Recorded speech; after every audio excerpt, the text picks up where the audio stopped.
Welcome, everyone. Thank you for joining us for the webcast, celebrating International Women's Day with three badass global HR leaders, sponsored by Go Global. If you are watching this webcast via live stream on any of our social channels, you will need to view the archived recording on HR.com to receive your credit. If you have any questions during the webcast, click on Q&A in your webinar controls and type them in. And now it's my pleasure to turn it over to Go Global for the presentation. Hi, everyone. How are you all doing? And happy International Women's Day. First of all, I want to thank HR.com for giving us this opportunity and this time slot to do this webinar on this very special day. My name is Margaret. I'm from Go Global. And today I'm your moderator and also one of the panelists. And it's my absolute pleasure to be here alongside two other badass global HR leaders here with me, Keisha Stevens and Brittany Simpson. And in the next 60 minutes, we would like to take you through our journeys to leadership, some of our triumphs and failures, and our views on some of the popular HR topics today. I would like to start by doing a round of introductions here. Why don't you go first, Brittany? Okay. Hello, everyone. My name is Brittany. I currently lead global HR at a tech company called Ember. I joined this company as employee number 13, and we've now grown to just under 200 people across 5 countries. I've had some unique opportunities to experience really incredible personal and professional growth here alongside a very hyper-growth startup. And my experience has really ranged across all facets of HR. More personally, I'm a graduate student, so I spend a lot of my time that I'm not working on studying and researching towards that degree, and finding some time to also spend time and energy with my family. Definitely a balancing act. I think sometimes it feels really unbalanced to try to do it all, but I think that's why I'm so excited to be here today and share in this conversation with everybody and celebrate the women in our workplace. Thanks, Brittany. That's a great introduction. What about you, Keisha? Can you tell us more about yourself, your background, and something personal as well? Sure. Happy International Women's Day, everyone, and thank you for being here with us. My name is Keisha Stevens. I'm Director of Talent Acquisition for Splunk. I'm based in San Jose, California. I've been with the company about 3 years. I started out as their Director of Contingent Workforce, and about 8 months ago, took over 6 different programs from pre-boarding, background checks, global immigration, still have contingent. So a very different world for me. Most of my career has been spent on managing the contingent side of the world. So all of these programs, except for that one, are actually on the facing full-time side. So it has been a new growth and learning experience, which I probably wouldn't have chosen for myself. Somebody kind of pointed out that there was cross-industry experience and different things, and so I went for it, and it's been a great ride. I absolutely love Splunk. They are probably going to be my favorite employer ever. So it's just been a really good experience for me. And then on the personal side, I really fell in love with mentoring when COVID started. I found myself as an individual contributor for a bit and thought, I kind of miss growing team. What can I do to fill that gap? I've always wanted to mentor and just really always thought I don't have the time. And now I think about it and it's like, how could I not have the time? How could I not do this? So I've been passionate about that for about 3 or 4 years. Along with DE&I initiatives, I do a lot to try to bring in our DE&I initiatives across every program I have at Splunk. And I just feel extremely lucky that I've had people who've advocated for me in my career. And I think I'm at a point where I just want to give back and do the same for others. Definitely. Thank you so much for that introduction, Keisha. Maybe a little bit about myself now. As I mentioned, I'm Margaret. I'm one of the 4 partners and the only female partner at Go Global. We are a people-first international HR and employer of record company, and our solutions help our clients hire and employ workers compliantly in over 100 countries across all continents in the world without the need to setting up their own entities. I'm based in Hong Kong, so it's actually past midnight over here. Technically, it's not International Women's Day anymore, but it doesn't matter because every day is a day to celebrate women. Across my life, I split my time between Hong Kong and the UK. I was born in the UK. I graduated in the UK. I also have extended families across the US, Canada, Europe, and Asia. I started my career as an investment banker in London. And having spent many years in banking, I switched my career to being an entrepreneur in running my own businesses. Before I sold them, afterwards, I sold them off to become a full-time mother to my then two very young children. They're now teenagers. And since then, I have returned back to workforce full-time.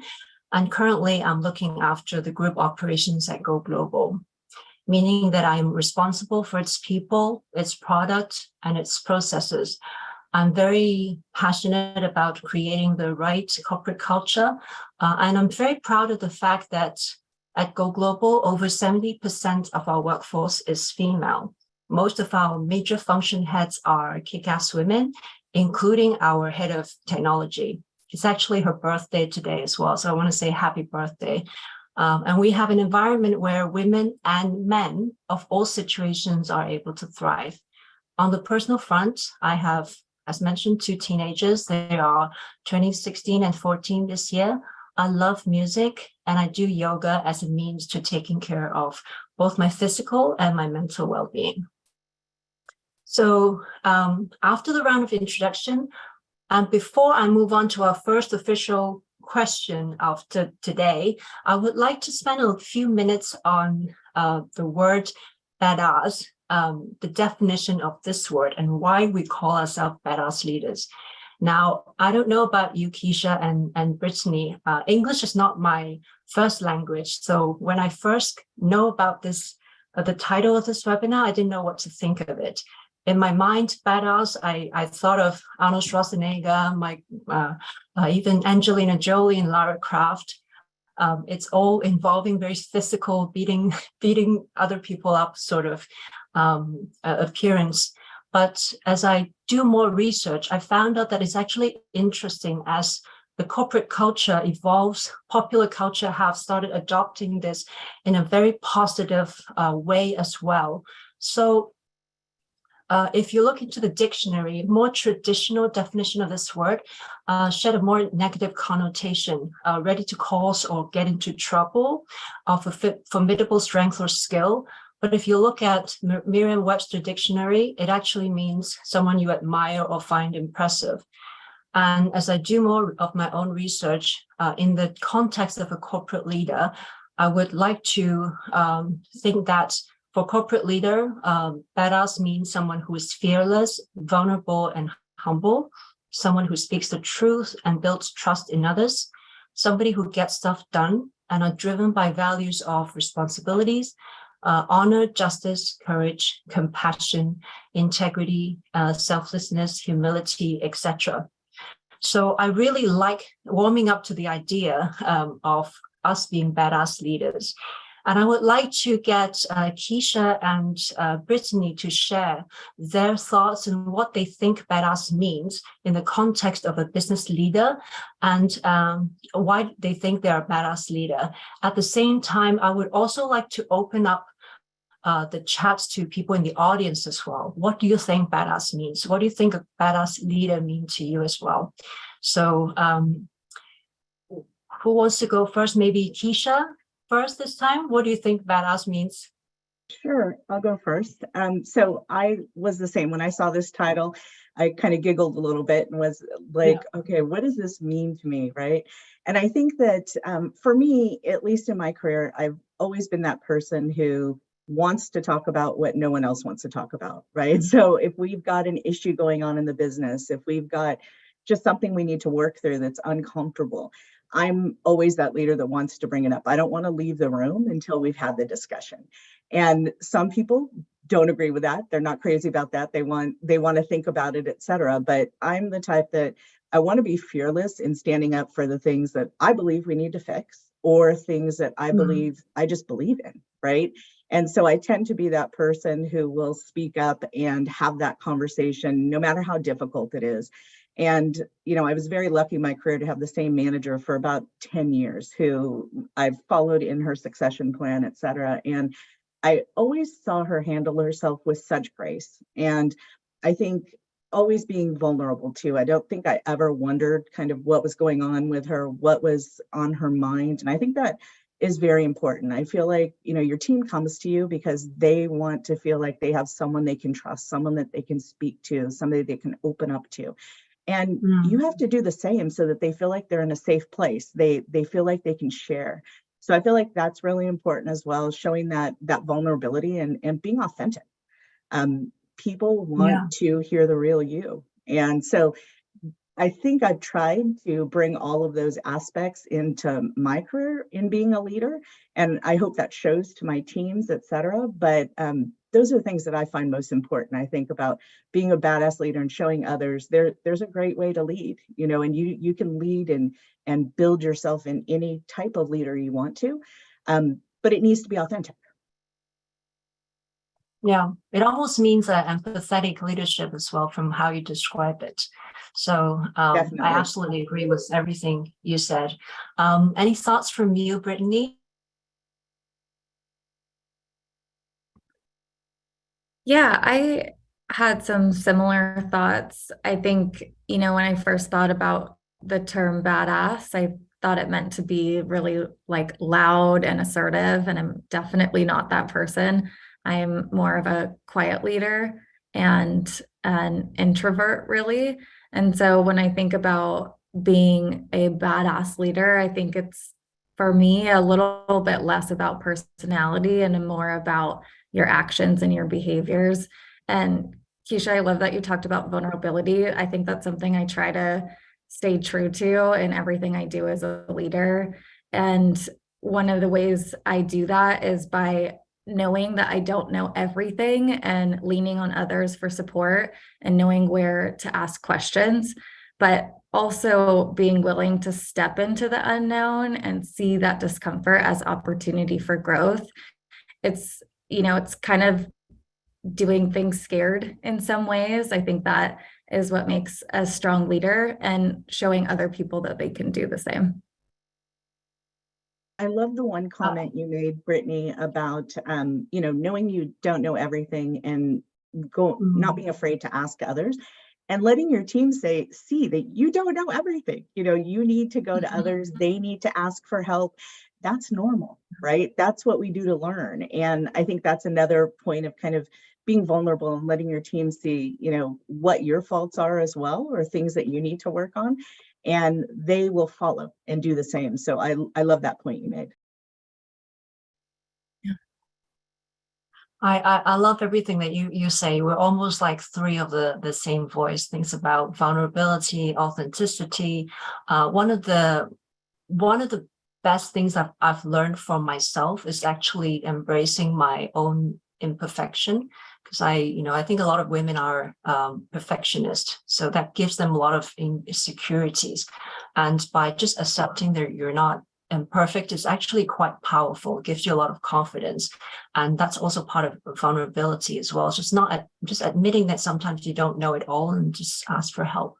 So thank you so much. And I think that badass is, it seems to be, quite a very fitting term when it comes to all the topics that we're very passionate about, that women likes to talk about today. And that really leads us, and thank you for all the contributions as well for the audience. And badass is being about being able to tell someone what they don't want to hear. We can't please everyone. That's right. Badass to me is a fierce leader with unwavering commitment and drive, and triumphs in their challenges and obstacles by applying both old knowledge and adapting with discoveries while supporting and setting a standard. Well, thank you so much for all that definition. It's all very positive. It's I think it means strength. It means a lot of courage. It means uncompromising and getting things done. which I think really leads, setting the right scene for my first questions here. People love talking about breaking barriers when it talks about advancing women.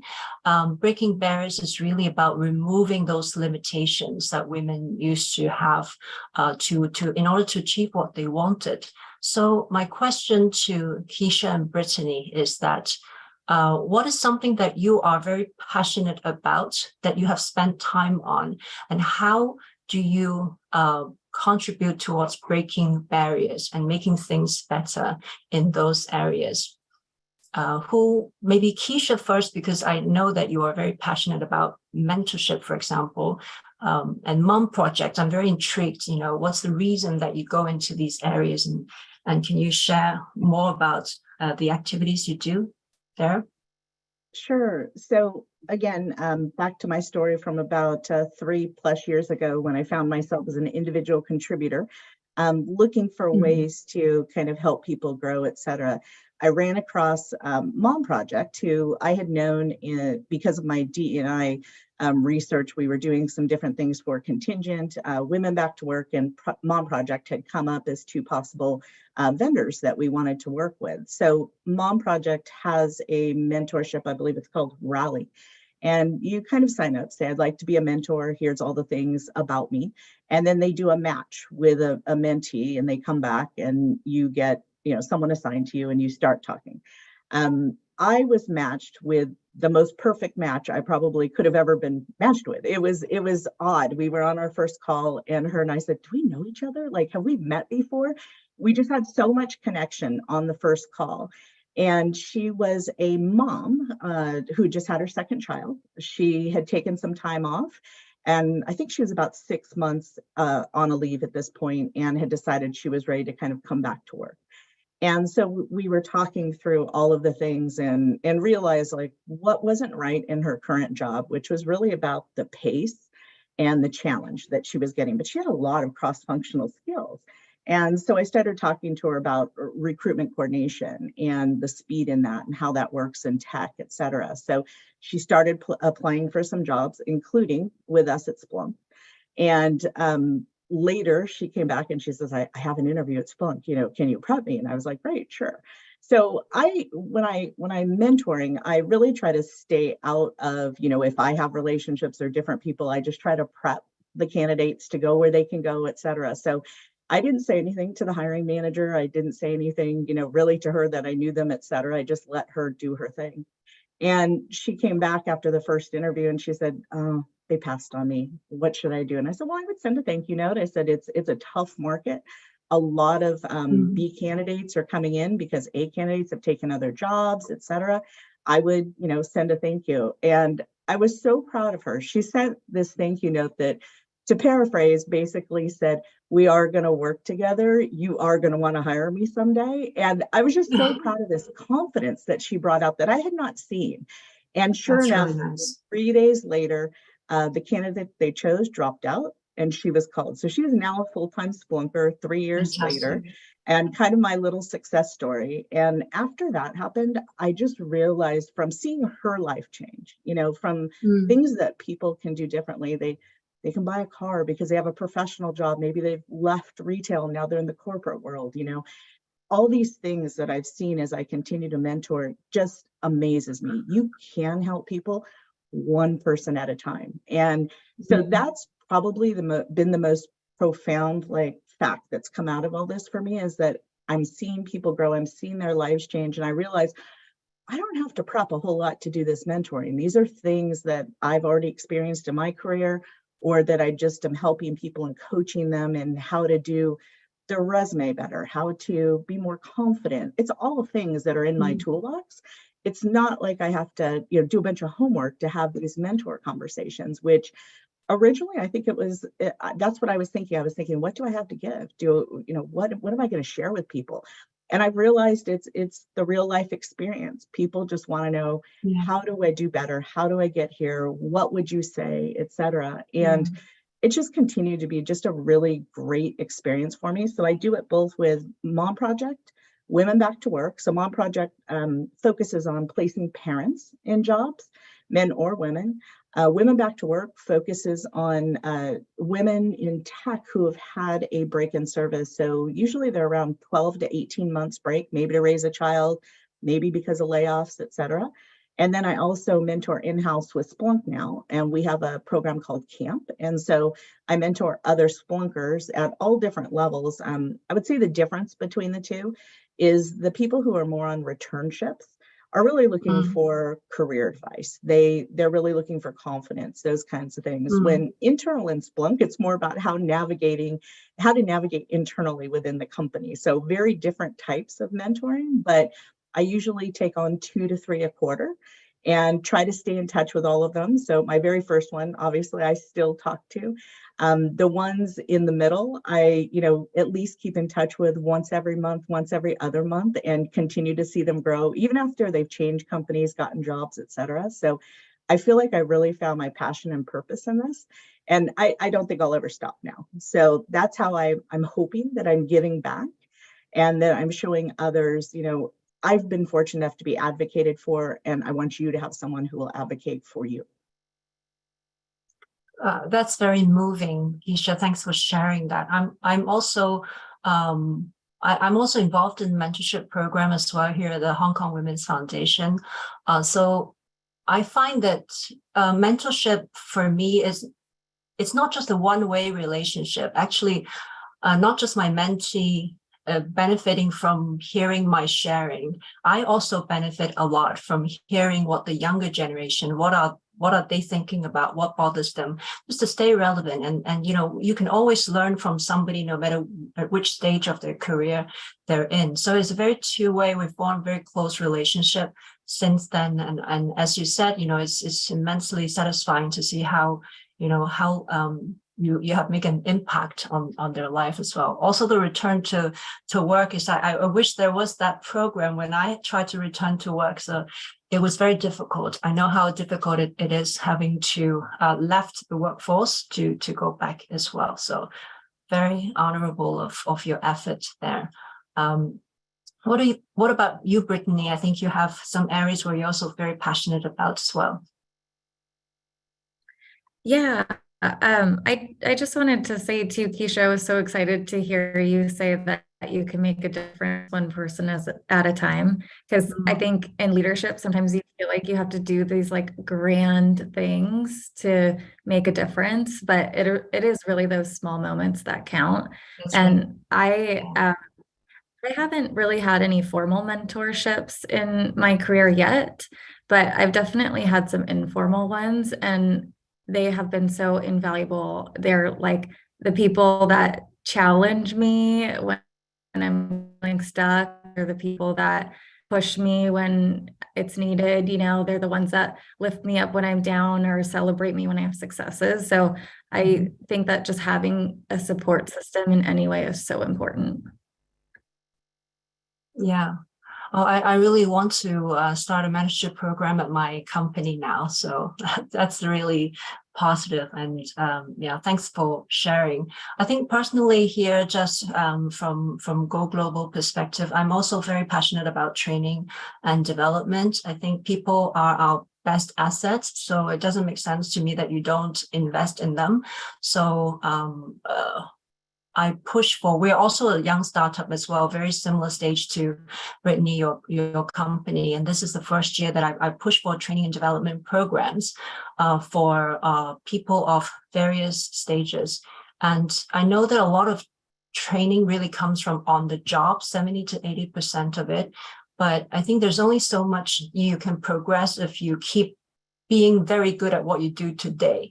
And training and development doesn't stop with what you learn on your job. Is you have to prepare for when you step up. Then you have to become a manager. You have to become a leader. And the skill sets required is so much different. And a lot of people struggle when they were very comfortable with being a very competent individual contributor. But when they get moved up to a manager role, they often lack that soft skills or leadership skills required, and a variety of skill sets as well that you can't just naturally expect people to acquire. And so I am, making that effort, hoping to provide the tools and the resources and the empowerment for people to prepare themselves for the next stage of their career. And I think it's also quite fitting for when talking about breaking barriers as well. Since it's International Women's Day, a lot of women have to quit the workforce when they have children.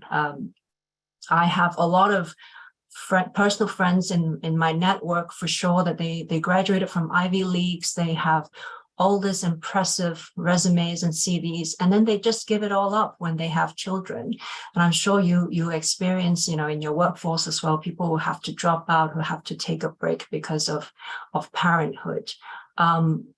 We, at Go Global here, we're fully remote, fully flexible as well. And with this flexible working culture, we find that it really creates that environment for both men and women, not just women, to be able to be productive, to thrive, because they can work around their schedules. A lot of our key staff are actually parents of young children. So with our full remote and flexible working culture, it enables them to have a continued career without having to choose between career and personal family as well. So this is something that I hope through Go Global, and we also advocate for people to have build remote workforce as well, hoping that can remove the barriers for a lot of parents out there who would otherwise find it very hard to get back to the workforce. Not just for the workers, but for employers as well. It means that suddenly they can tap into all these untapped workforce that's extremely talented. So that's just for me sharing from Go Global's perspective. So after talking about breaking barriers, I would like to move on to discuss a little bit about our personal journey. I think all of us here is quite privileged now in a very senior leadership role. But I'm sure the audience would like to know a little bit our journey, how we get here, and is it difficult? Is it easy? Are there any challenges that you face along the way? How do you overcome those challenges? What did you learn out of it? And what are does that impact the style of the leadership that you have today? Brittany, you want to go first? Sure, yeah. I think, when I'm thinking back on my journey and kind of reflecting on how I got to where I am today, there's definitely been challenges I've faced, and I really think of those as the opportunities that I've had to grow. Every challenge that I've overcome has gotten me far further than I ever thought I could go. And my resilience has definitely been tested and trialed, and I've certainly had doubts. I've questioned my abilities. I check in with my family, my peers. Can I do this? I have those questions, but I think those are the moments that make us stronger and definitely make us who we are and who we become. And I think as an ambitious woman in the workplace, I've faced a lot of challenges in getting my voice heard and feeling like I was taken seriously. I've definitely encountered a couple situations throughout my career where I felt like I wasn't being taken seriously. I felt like I was still being seen as a young girl, and it kind of flattened my voice a little bit, even as I progressed into leadership. I have seen my male peers get promoted before me. Earlier in my career, I had a really defining moment where I saw one of my male direct reports getting paid more than me. And so I think in these situations, there were times where I wanted to just I'm cut out for this. But I kept coming back to my purpose. And I think it goes back to having your own personal brand and set of values and being able to be true to those and use those as kind of your guiding light. And I also knew I really wanted to make a positive difference for other people, and I had to start with myself. That was the push for me. I was like, okay, if I want to do this for other people, I need to be an advocate for myself. And that was super scary. I had a really hard time with that, but I would say I didn't do that alone. I overcame these challenges by leaning on other people, and we talked about that a little bit already, but having a support system is so critical to, at least for my own growth, and has been that thing that has gotten me through some of the most challenging times. And I know I wouldn't be where I am today without that support, for those people who challenged me and cheered me on and everything in between. And that's, I think, one of the reasons why I'm really passionate about employee well-being and advocating for forming communities and bringing people together for support systems. And I think, I know this is celebrating International Women's Day, but I think it's really important to note too, I've had some really incredible women in my life, but I've also had some really, really supportive men. And that is something that can help us really be empowered in the workplace. For sure. It's very, very well said. I know International Women's Day. I do think that male plays a big part as well. It's not just about women cheering off for women. Actually, we call male allies a lot, so they actually also play a big part as well. Thank you so much for that, Brittany. Keisha? Sure. So much of what Brittany said resonates with me. I think that, it's hard, right? It's hard out there. You're trying to do your best. You want to continue in your career. You run into barriers. And I, like Brittany, I don't call them failures. I call them opportunities, the challenges, something to learn, right? I look at each of those as kind of a learning experience. And how do I navigate this situation? How do I get past this? And sometimes, quite frankly, you don't necessarily get past it. You might be running even with it and you're not quite to that place, but you just got to keep going, And so I feel like in my career, I was blessed for many, many years in being that succession plan. So I kind of always knew I would be a program manager of a program, then I would be the director of a program, then I would be a VP of the program. And it just kind of continued. It really wasn't until the last few years when I took one path off and I went into sales for a minute.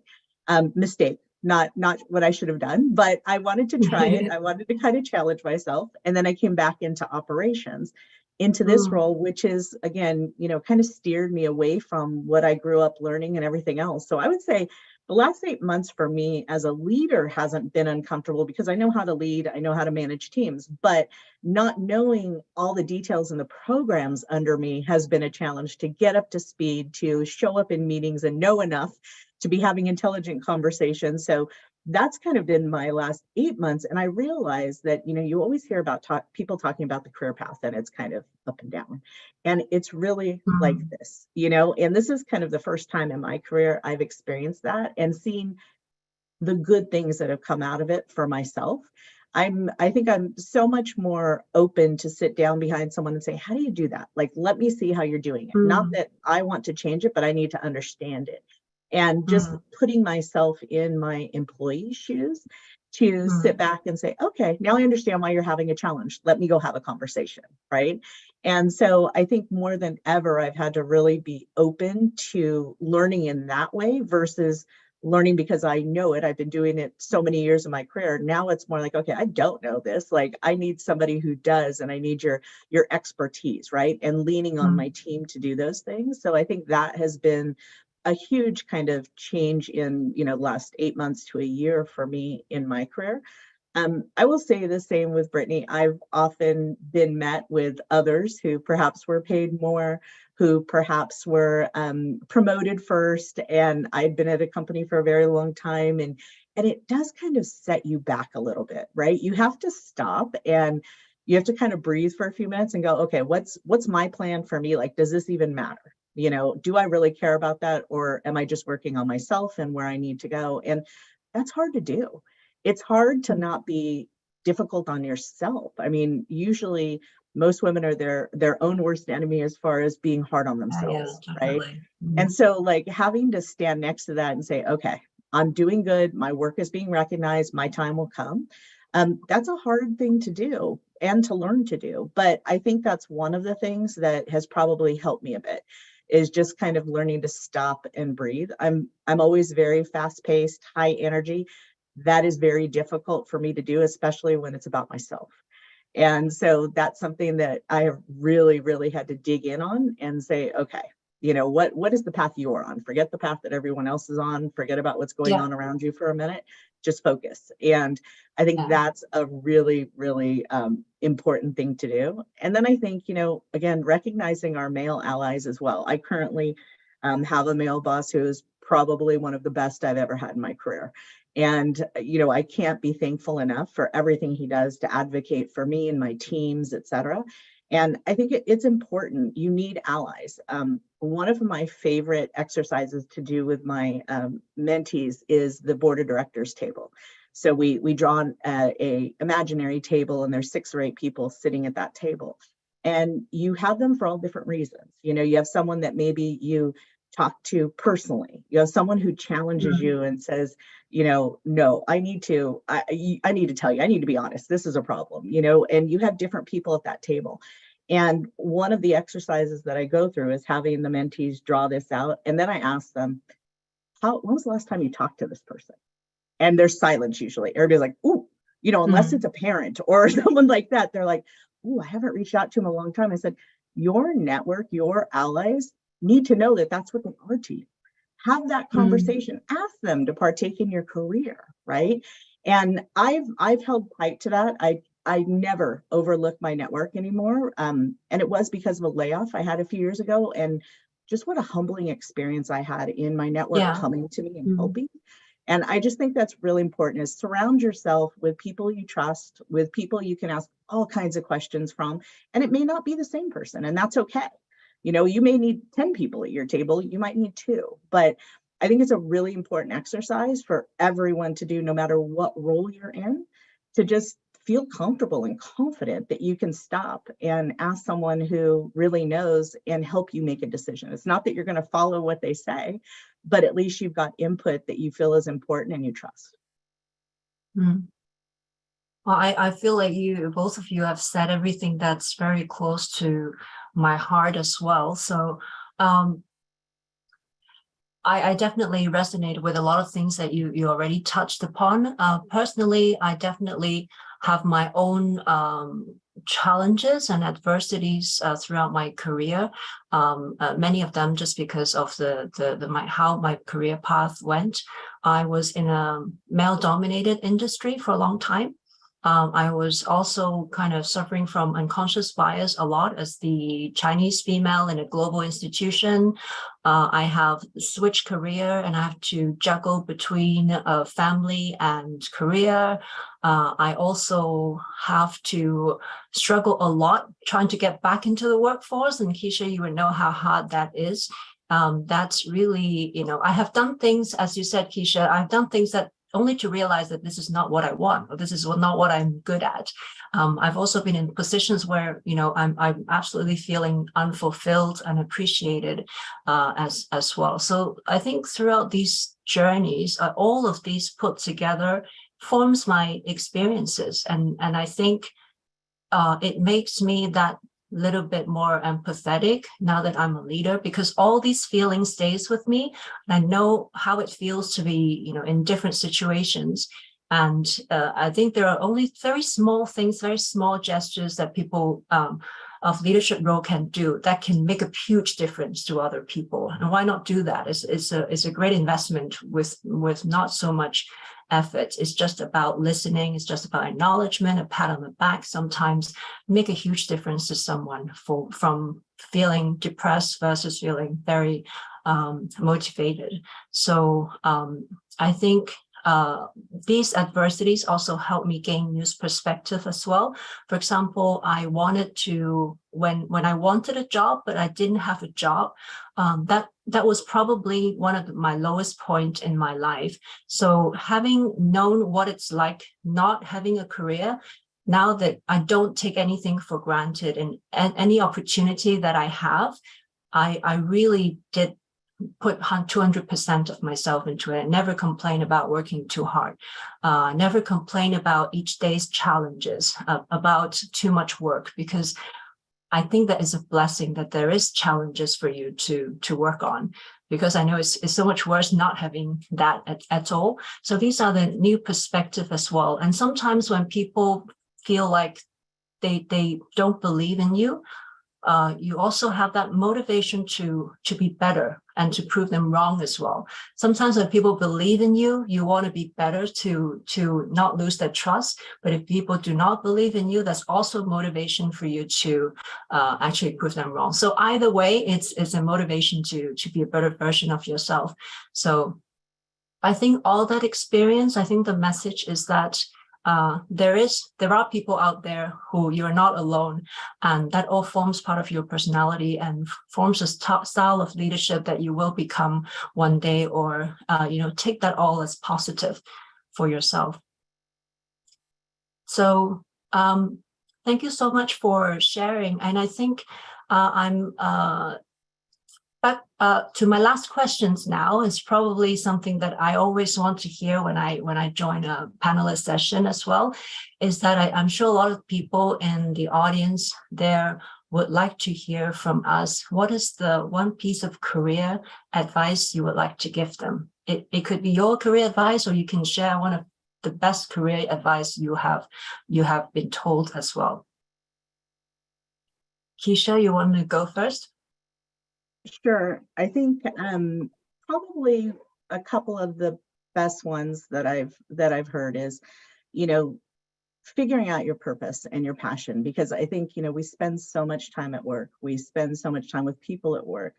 If something isn't clicking, that's not going to be satisfying for you, right? So trying to figure that out and roll that into either the company you're going to work for or the type of job that you're going to move into, and just make sure that that all connects. I think we naturally feel when we're in a place where maybe it isn't the right fit, and you're almost like gutted because like, oh, this is the decision I made and here I am, right? So I think taking that extra time to do that is really important. And it ties back into, remaining your true and authentic self. So if you understand what your purpose is, and you understand the purpose of your company that you're going to work for and applying for, I think that you tend to remain true, and you also are probably happier in your role in the end. So I think taking that time to really explore the company you're going to really explore what's important to you. Do you have similar values? I think all of those are very important. And then I think just, again, like, staying the course. Sometimes there are things that happen and you feel like you question yourself. Like, remember who you are. Stop and say, this one incident, this one thing that has happened has not changed who I was a day ago, right? This is one thing, and just move past it and just try to grow from it. I think that's the best advice I've ever been given, because I am one of those that are hard on myself, right? So if something has gone wrong, or if something has not gone as planned, I will, just beat myself up. Just, oh gosh, I could have done this. I could have done that. Why didn't I do it this way? And you can't control everything, right? You've got to just kind of go with the flow sometimes and just be flexible. So I think that is a really important learning for me in my career, is just, sometimes you just got to stand back and go, okay, I know this isn't going as I wanted. We're going to have to get flexible and redirect our thinking on this one, and be okay with that. It's a different way to get to the end result, right? And so I think those are the two most important things that I've learned. Very well said. And I think women's very good at beating ourselves up when things not, working 100%. Back to the career advice that you had, I also sometimes people feel very disheartened when they don't get that job that they interviewed for. And I remember I was presenting at a business school of people who want to ask me about how should they interview? How should they get the job? I remember one of the things I told them is that sometimes, because I interview a lot of people and I have to make a lot of decisions, but they may not be the right decision sometimes, but I have to make one. It's a very subjective decision based on a variety of things. Sometimes I make mistakes too. And sometimes because of the various situations, it's not necessarily any issue with the candidate himself or herself. And I remember when I was on the other side of the table, I would probably be thinking, what is wrong with me? What did I do wrong? But sometimes it's not always about ourselves. So we can only just do our best and let the right opportunity comes to us. What about you, Brittany? What advice would you give the audience here? Yeah, so I would say just be genuinely curious and seek to understand. Like there's so much to learn about people and the way they do things and how they behave, and you might have your own understanding of a situation, and asking powerful questions is so important to really get all the information so you can make informed decisions. And I think that also leads you to be able to speak up and feel confident about what you're saying. When you have all the information, you can feel really good about what you're saying, and you'll have the confidence to back that up. I agree with Keisha, having your personal brand. I'm still struggling with that. It's just finding out who you are and staying true to that, and being honest and being consistent. This isn't a piece of advice I have, but I've received, and I thought it was great, is that you can be successful in both your work life and your personal life. Definitely. I think my advice would be to never stop learning and never stop growing and developing yourself, and take every opportunity, every day, even if people are not nice to you, turn that all into your own advantage and learn something out of it. I actually have one more question that I want to address here as well, and it's about the trends of HR. With the pandemic that everyone had to endure in the past few years, it's definitely brought the future of work forward by decades.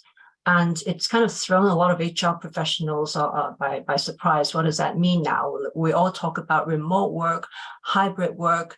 What does that mean to policies? What kind of workforce should you be building now with diversity, with a global workforce, or even talking about the future generation as well? People are increasingly demanding to be mobile as well. So I definitely, from Go Global perspective, I can see how the dynamics is changing about the workforce requirements of a company.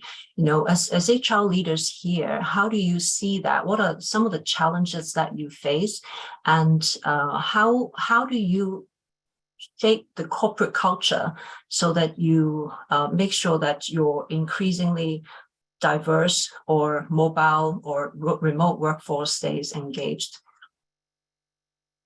Keisha, you would like to take this first? Sure. So, Splunk is a hybrid workforce, although I would say we lean heavily towards mostly remote. So we've kind of always been that type of workforce, but that hasn't changed too much for us, except that there's just more of us working from home now, right? But what I've noticed more than I think ever in my career is our wellness benefits, and people needing to use those more, wanting to use those more. We still have global days of rest once a quarter. So when COVID first started, there were more than that, but now it's once a quarter. We have COVID days of rest, and people really love that long 3-day weekend. They can expect it. They are ready for it. They need it. I think some of the wellness benefits, we have a great group of ERGs, and they often hold like meditation Fridays. They have all kinds of things for the workforce to participate in. And I definitely see people taking advantage of more of those courses. So there's one that's about resilience in the workplace, right? And, overcoming Zoom fatigue, all of those things. So for us, I think I've seen the biggest change in my teams needing those wellness benefits, wanting to use them, wanting to use more of, takes more of those courses, giving themselves a break. I think if nothing else, the pandemic for sure has brought out in us a change in that balance that Brittany talked about on the last question, right? I think people recognize that they can't be on 24/7. They need to take a break, not just for work, but maybe also from home stuff for themselves. And people are more productive when they're a little more balanced in that area. So I feel like that's been the biggest change I've seen from my teams, and that is something that I'm proud of at Splunk, that we've been able to support very well. But I feel like that's the biggest one I've seen. Mm. What about at Ember? Global and Ember is very similar in size and going through quite similar stages. I'll be intrigued. What do you do for your corporate culture? Yeah, so at Ember, we've transitioned from a fully remote workforce to a hybrid model for all of our locations with an office. I honestly think that the hybrid model has presented more difficulties and has been difficult to manage as an HR or from an HR perspective, more so than when we were all remote. Just it felt like when we were all remote, we were in it together. We were really respectful. There was this kind of level ground. So we now have people in 5 different offices across the globe, working in the office sometimes and at different times, and several others still fully remote. It's really difficult to get it right. But one of the things that we've done to create a strong hybrid culture is to maintain that flexibility, so that being in the office doesn't have to be disruptive, and it doesn't change all the positive things that we've learned to do while working from home. I think, like being home for dinner at a decent hour, taking care of your kids, or being able to work from home if you have a family member who's sick, or just stepping away from your laptop to make a healthy meal, pet your dog, or whatever it is you need to do to take a breath. But whatever it is, that flexibility really allows people to work at their best and have the autonomy to really thrive. And it works. I think we've seen it. I think we've all seen it. And there was a lot of skepticism, but people are productive, maybe even more productive working from home, and performance is high. And Keisha, you talked about well-being. Well-being is definitely top of mind. One thing I just caution about flexibility, though, it does have some watch outs, because it has created that workforce that's always on. And so oftentimes flexibility from your company can feel like it's really expected in return. So I think about things like working on PTO, or taking an hour in the morning to take your kids to school, but checking emails on your phone, and then still adding an extra hour to the end of your day to make it up. And I think these are just watch outs, and they are manageable. Especially as leaders, we can really help our team set boundaries, and set the boundaries that work for them, and encourage them to stick to them. I think personalization is really key throughout all of this and all the challenges we faced over the last few years.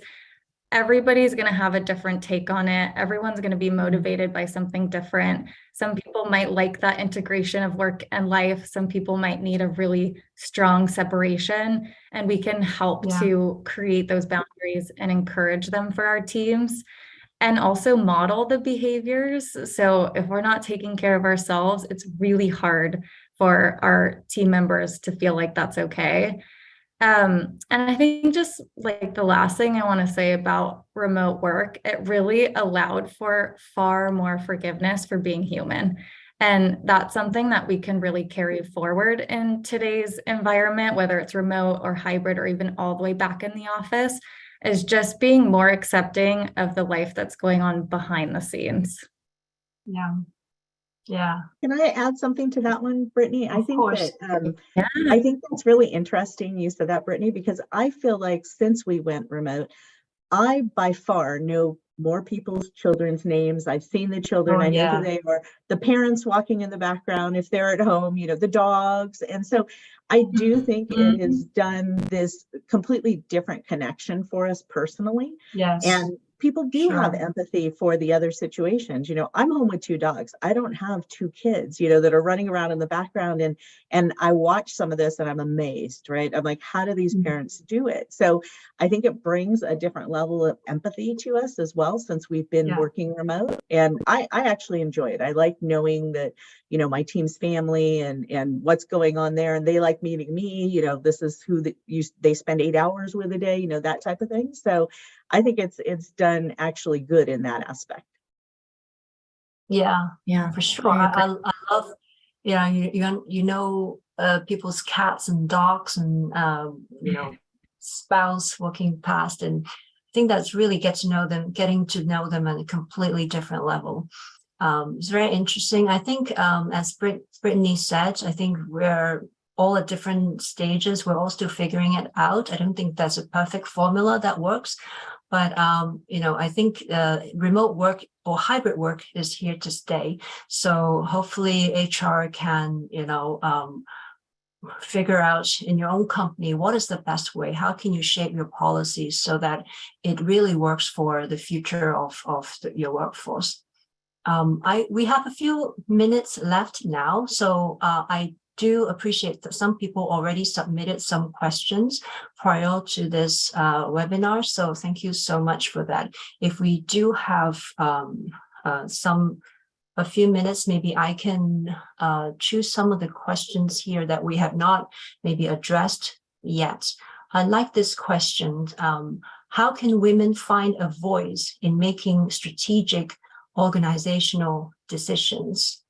Anybody want to take that up? So I can start that one. Mhm.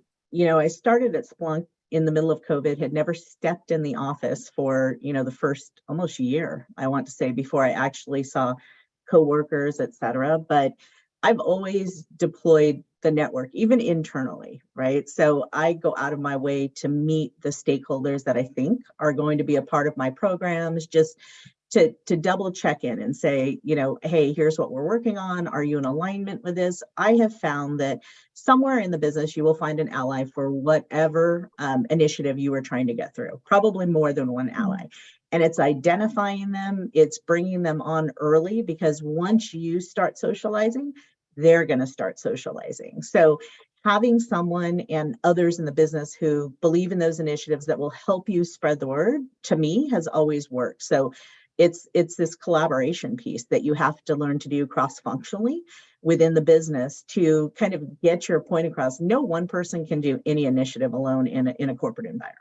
So you've got to align early with your allies or your network internally, and just try to get some help. Again, you can't do it alone. Great answer. Brittany, any I agree. thoughts? Yeah, I agree with you, Keisha. And I think back into my experience as a startup. For a long time, I was the only HR person, and I struggled finding my voice. It was really hard to just put it out there, but then also make sure it was heard and prioritized. And I definitely leaned on other people. I found people who are passionate about the same things and could help me kind of stretch my voice even further. So I'm totally in agreement with Keisha. Use the people around you and be active in your own career, and find that work and be a part of a support system. Mm. And knowing how hard it is being in that shoes. I mean, if you are in a position with a voice, and then we should really use that voice to help other people as well. I'm very conscious of time. There's a really great question on male allies, but I think we already covered a lot in answering the previous questions as well. So very quickly, one more. How do you prepare your workday for success? Any practical tips there? Maybe we can just quickly, with 2 minutes. So I'm the night before to-do list person. So I usually plan at the end of the day before, and a lot of times I'm repeating what I had the day before. And I don't feel bad about that. It just means I haven't lost track of it. It maybe change priorities, et cetera. But I kind of every evening start out with that list, and then 9 times out of 10, some curveball gets thrown and that list probably doesn't get done that day, but I continue to do that. And eventually I tick off all those boxes, and it might be a month away, it might be a day away, but at least I've kept track of it and I keep doing it. So I think that's, and coffee and a big glass of coffee. That's how I start my day. Oh yeah, coffee. That's my tip, coffee. Brittany, about you? Any tips? Yeah, I think there's a lot of anxieties of preparing for your day. And so one of the things that I've done for myself is just taking the morning for some self-care. I always walk my dog for an hour in the morning. There's no exceptions. That's something I have to do to clear my head, to feel like I can go into the day and handle what's coming towards me. That's a great answer. So we are right on time. I hope that my time management skill is okay. Thank you so much. It's really absolutely honor and pleasure for Keisha and Brittany to be here with us today. I hope the audience find our sharing useful. And thank you again for HR.com for the opportunity. And now I would like to turn this over to HR.com just to close it off. Happy International Women's Day. Thank you, Margaret. This concludes our webcast today. I would like to thank all our presenters, as well as all of you for joining us. If you joined late and would like to view the webcast again, the recording will be available on HR.com on our archived webcast page. Please take a few moments and fill out the webcast survey that will open on your screen. Your feedback is very important to us. This concludes our webcast. Enjoy the rest of International Women's Day.